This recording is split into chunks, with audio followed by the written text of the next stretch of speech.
بسم الله الرحمن الرحيم والحمد لله رب العالمين والصلاة والسلام على رسول خير خلقه محمد وعلى آله وصحبه أجمعين. سبحانك لا علم لنا إلا ما علمتنا إنك أنت العليم الحكيم. ربي زدني علما ربي زدني علما ربي زدني علما. ربي اشرح لي صدري ويسر لي أمري واحلل عقدة من لساني يفقه قولي. ونرى المسح على الخفين في السفر والحزر لأنه وإن كان زيادة على الكتاب لكنه بالخبر المشهور. وسئل عن علي بن أبي طالب عن المسح على الخفين إلى آخره. فرماتے ہیں ہم سفر اور حضر میں موضوع پر مسح کرنے کو جائز سمجھتے ہیں۔ ہم سے مراد اہل سنت والجماعت۔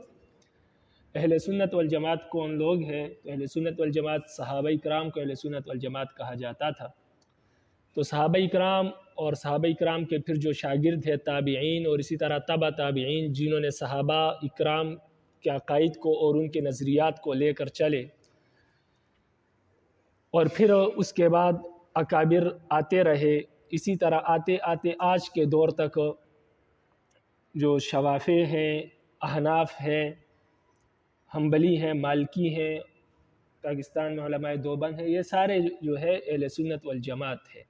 ان کو اہل سنت والجماعت کہتے ہیں اس لیے کہ ان کی لڑی صحابہ کے ساتھ ملتی ہے۔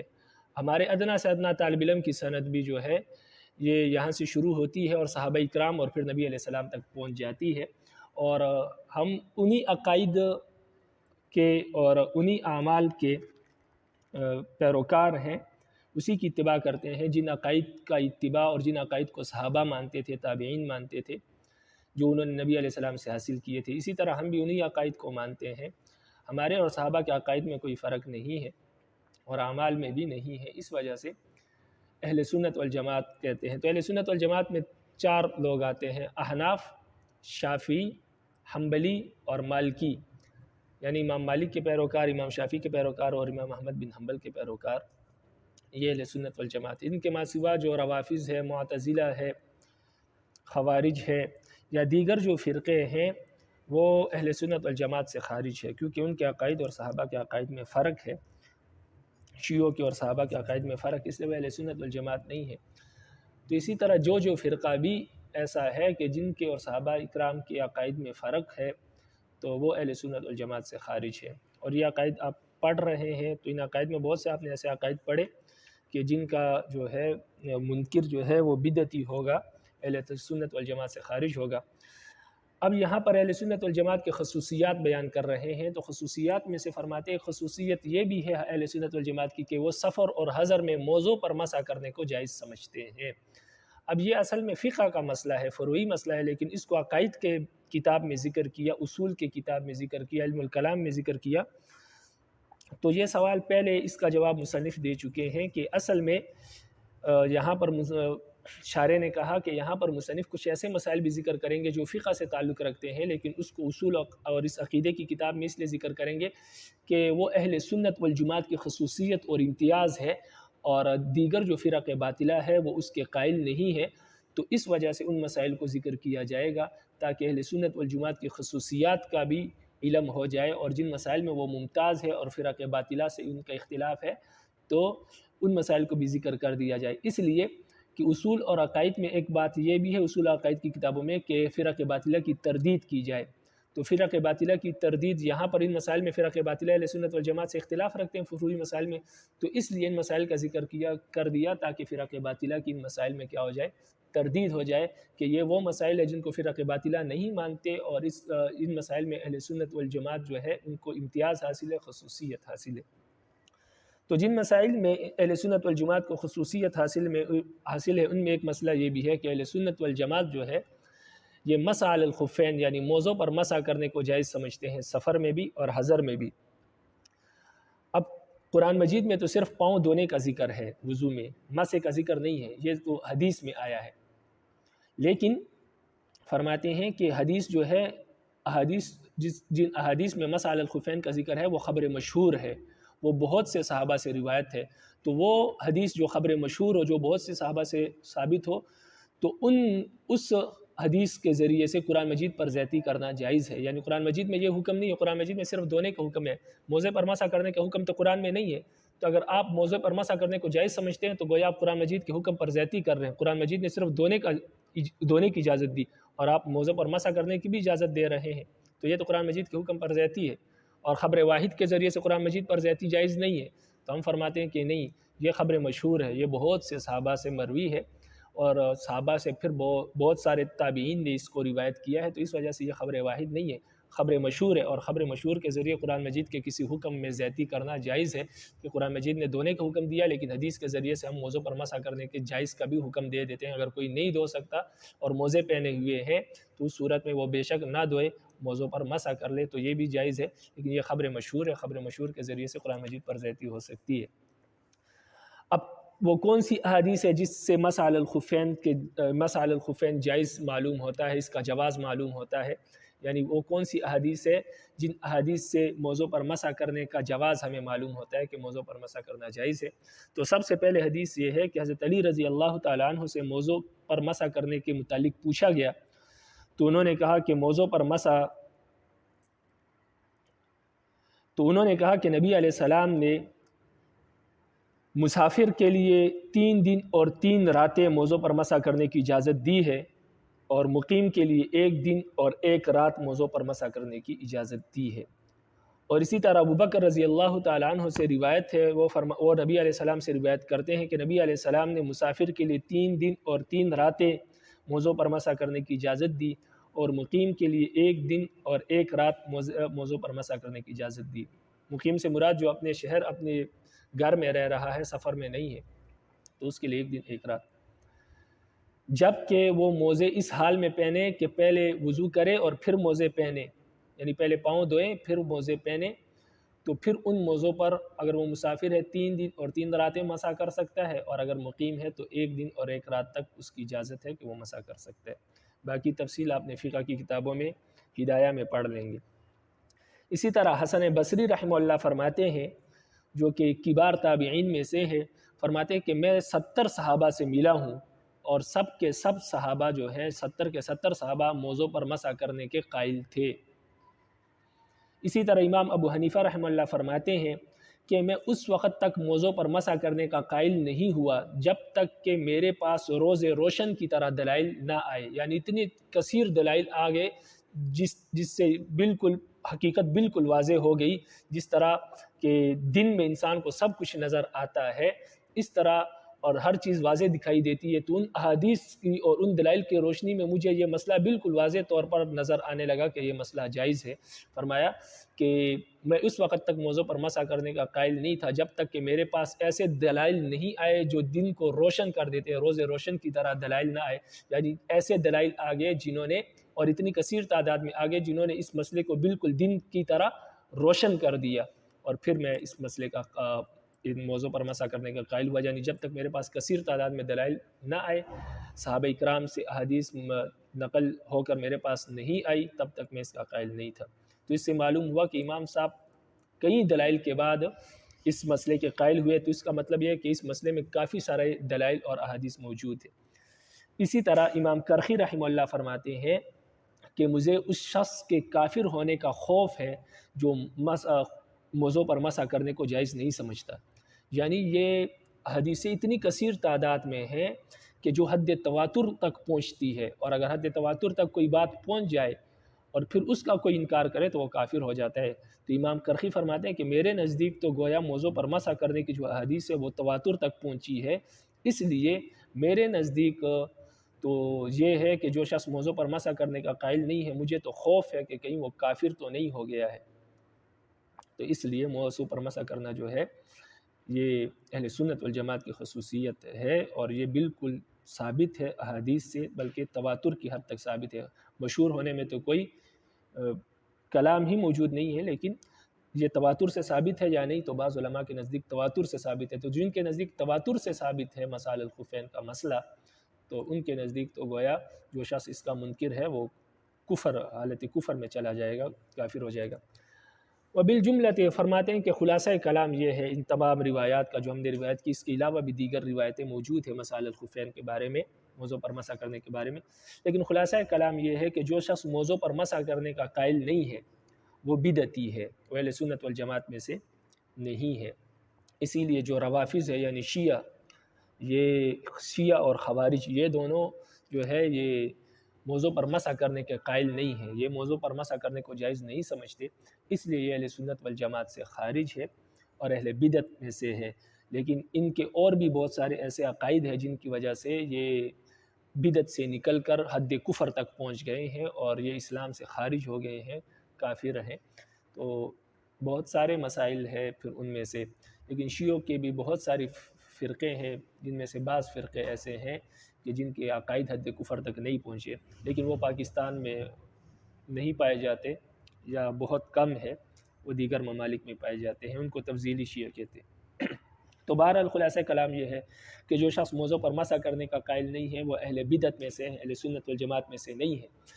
اس لیے کہ حضرت انس رضی اللہ تعالیٰ عنہ سے پوچھا گیا کہ اہل سنت والجماعت کون لوگ ہیں، تو یعنی ان کی نشانیاں کیا ہے اہل سنت والجماعت کی، تو انہوں نے کہا کہ جو شیخین سے محبت کرے، یعنی وہ ابو بکر صدیق اور حضرت عمر رضی اللہ تعالیٰ عنہ سے محبت کرے، اور نمبر 2 جو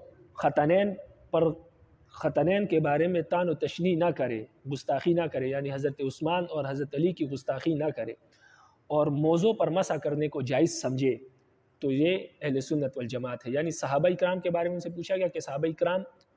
اہل سنت والجماعت تھے، اب صحابہ کرام کے بعد کون لوگ ہیں جو اہل سنت والجماعت میں شامل ہوں گے، جن کو ہم کہیں کہ ان کا بھی وہی عقیدہ ہے، ان کے بھی وہی نظریات ہیں جو صحابہ کے تھے؟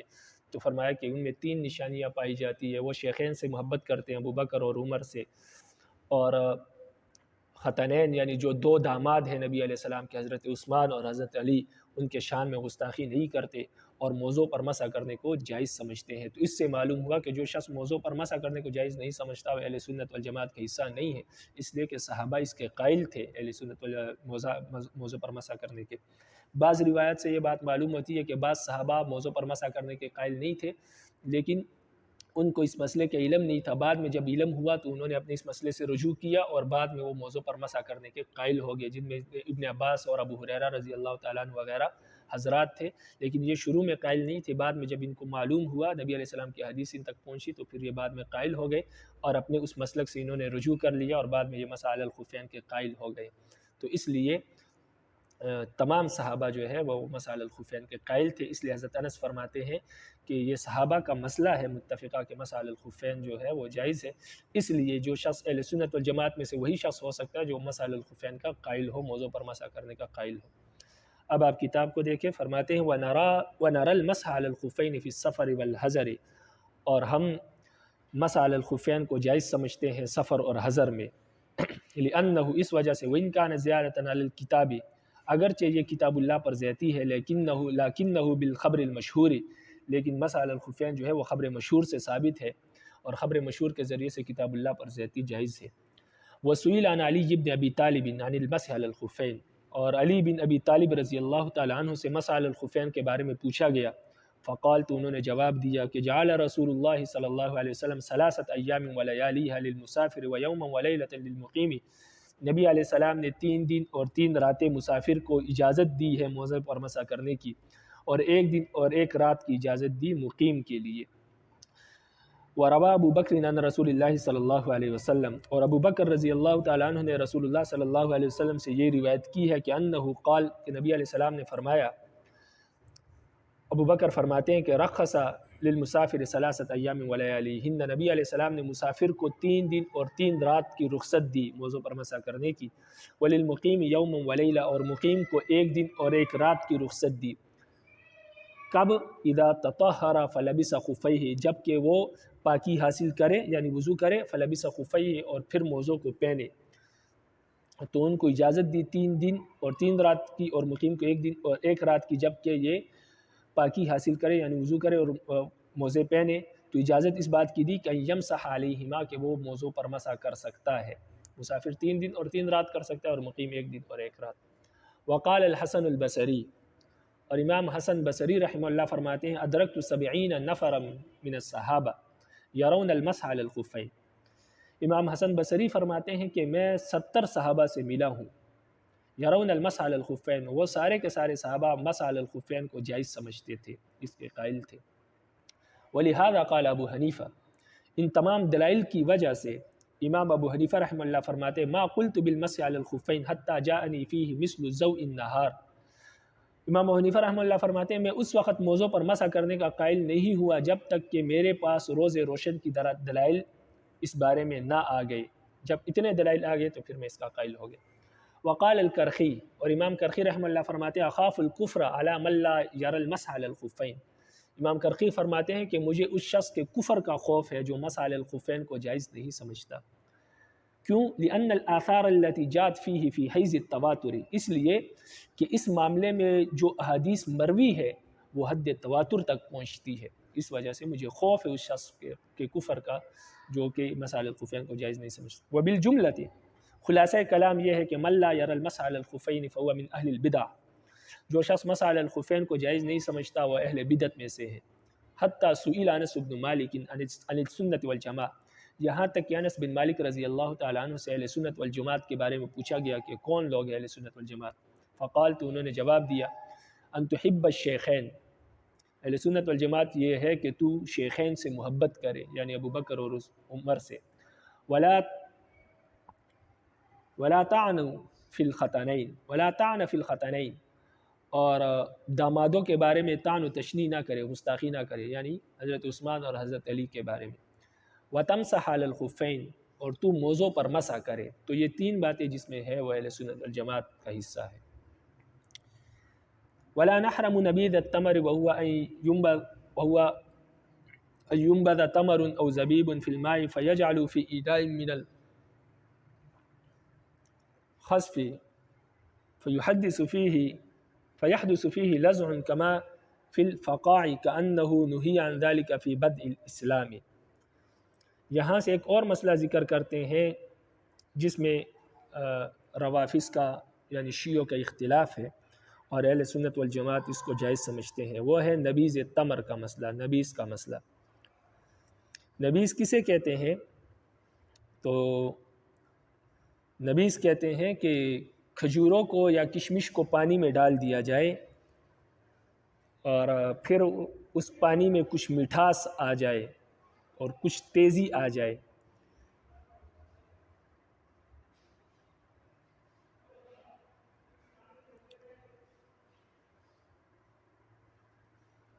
کچھ مٹھاس اور کچھ تیزی آ جائے، جیسے کہ شراب میں کچھ تیزی سی آ جاتی ہے، اس میں کچھ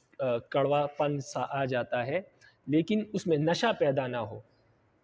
صرف کھجوریں ڈال دی اس سے وہ پانی تھوڑا میٹھا ہو گیا، یا کشمش ڈال دی اس سے وہ پانی تھوڑا میٹھا ہو گیا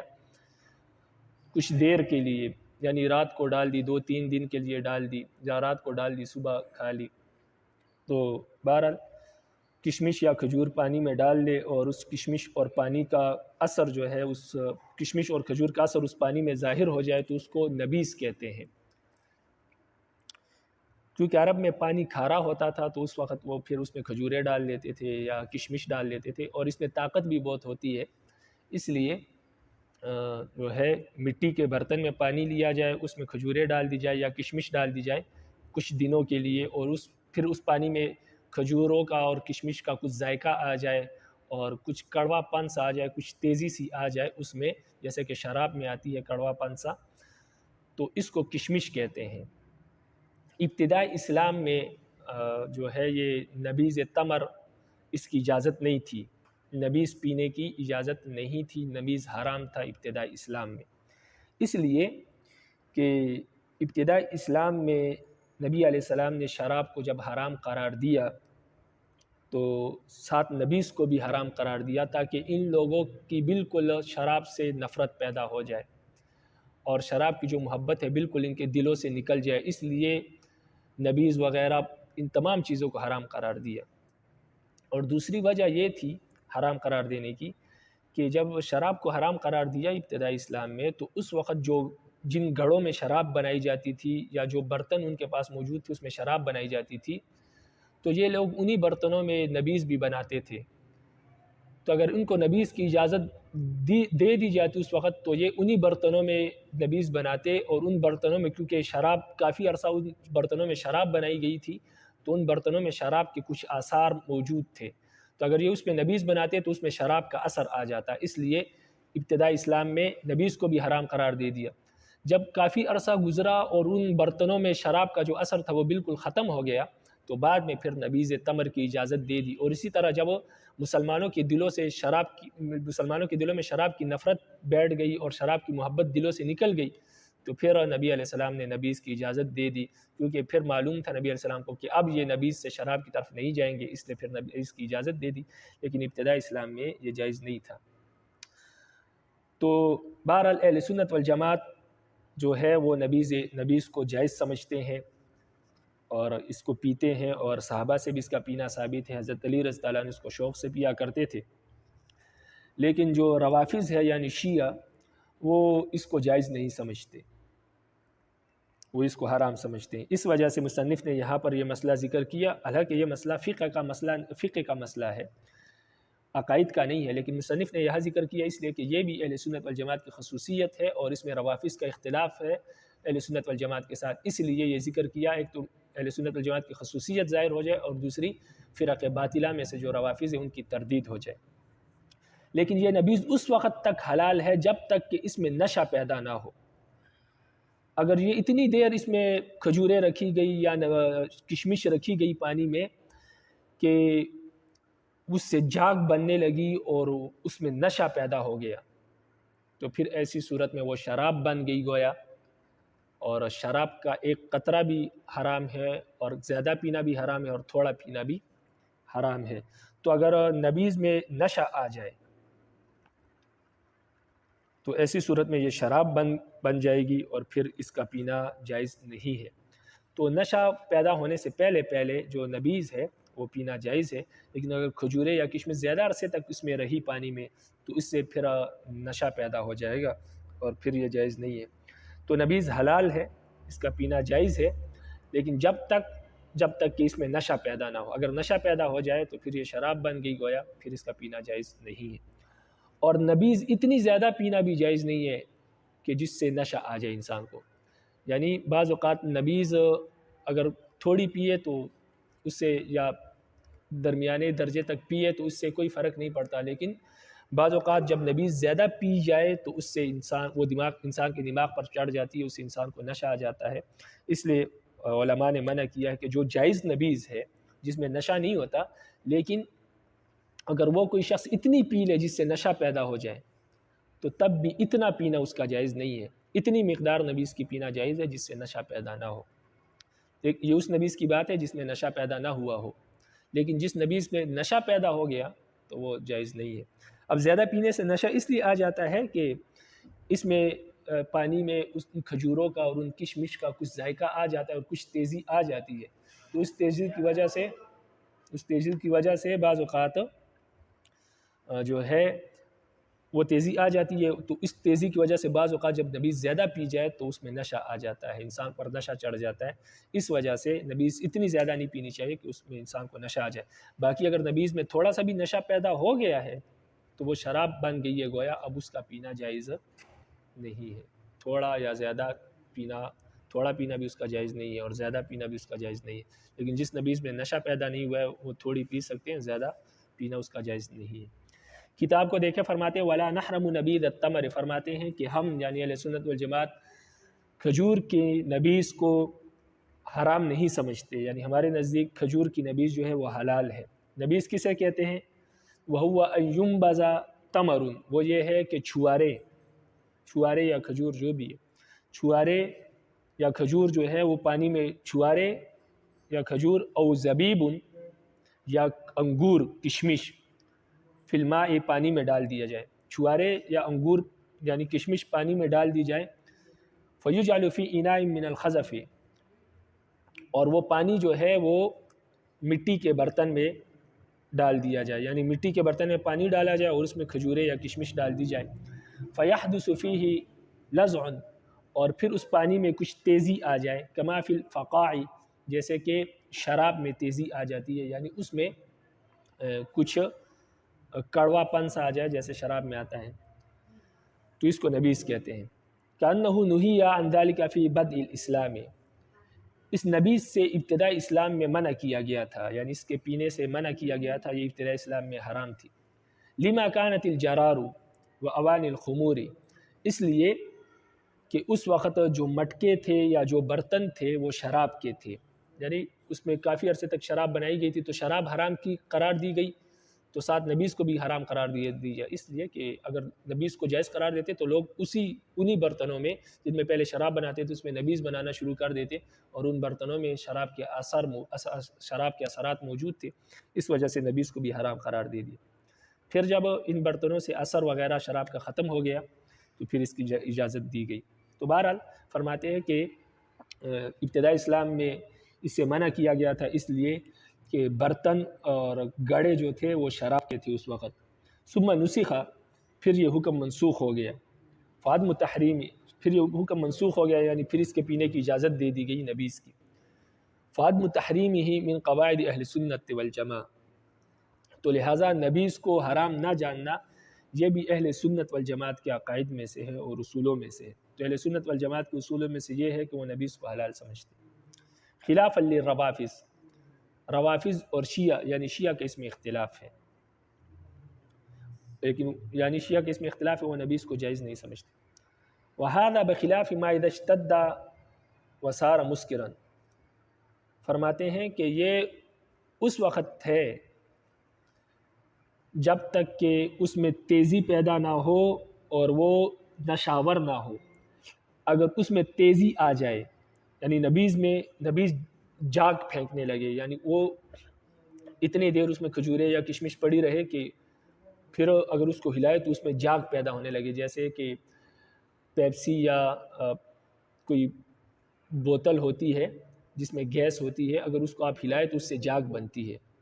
تو اسی طرح اگر اس نبیذ کو ہلائے تو اس سے جاگ بنے اور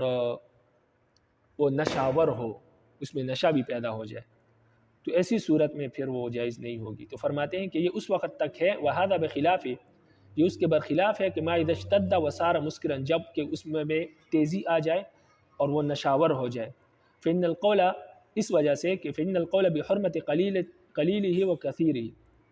قلیلۃ و کثیرۃ بھی ہے، اس لیے کہ اس وقت پھر اس کے حرام ہونے کا قول ہے علماء کا، چاہے کم ہو یا زیادہ ہو۔ مما ذهب الیہ کثیر من اہل السنہ، یہ وہ مسئلہ ہے جس میں سے اہل سنت والجماعت میں سے بہت سارے حضرات اس طرف گئے ہیں، یعنی نبیذ اس وقت تک حلال ہے جب تک کہ اس میں تیزی نہ آئے اور اس میں نشہ پیدا نہ ہو۔ اگر اس میں تیزی آ جائے اور اس میں نشہ پیدا ہو جائے تو اس وقت اس کا قلیل اور کثیر سب کا سب حرام ہے، اور اسی کی طرف اہل سنت والجماعت میں سے بہت سے لوگ اسی کی طرف گئے ہیں کہ اگر نبیذ میں نشہ پیدا ہو جائے اور اس میں تیزی آ جائے تو ایسی صورت میں پھر وہ جائز نہیں ہے، وہ حرام ہے، اور جب تک نشہ پیدا نہیں ہوا تو اس وقت تک ہمارے نزدیک حلال ہے، جائز ہے، اور شیعوں کے نزدیک جائز نہیں ہے۔ رب العالمین عمل کی توفیق نصیب فرمائے۔